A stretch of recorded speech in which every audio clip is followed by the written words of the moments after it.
And in fact, we're not sure whether it was Jesus or whether it was one of the other disciples, but either they or he reached this guy that they called Barnabas, the son of encouragement. And they trained him up in the ways of the Lord, so that it wasn't long before Barnabas was one of the best, one of the most powerful of the apostles. It was even in that process that his name was changed to son of encouragement, Barnabas.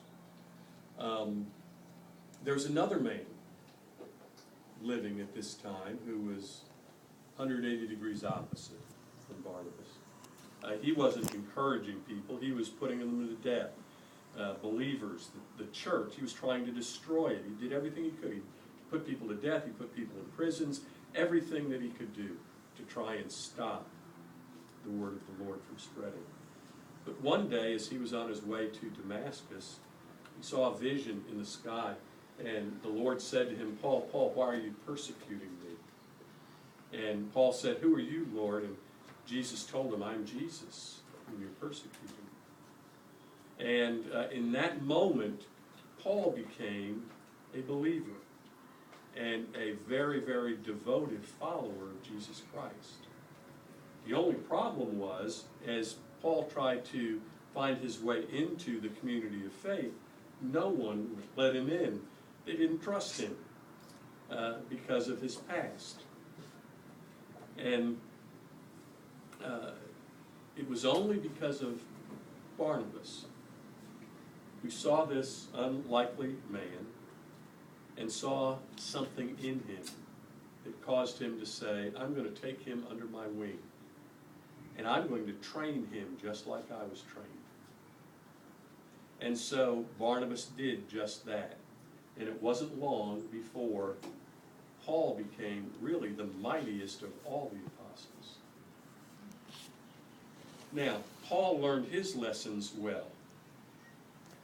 And he too began to look around for others to train. There's one young man by the name of Timothy, who just because of his age had no business being a leader in the church. And yet, Paul saw something in him. It caused him to say, I'm going to take this young man under my wing. I'm going to teach him everything I know. And so, Paul and Timothy traveled together, and Paul did just that. Eventually, he felt confident enough about Timothy that he put him in the church at Ephesus. And while he led that church, Paul sent back to Timothy several letters. A couple of them we still have.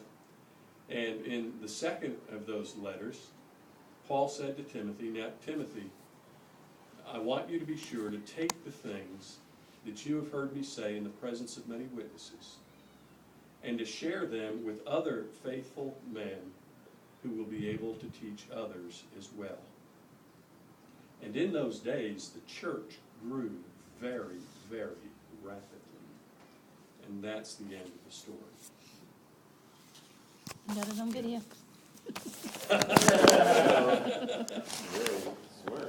So now you get the point? And that's the way you would start.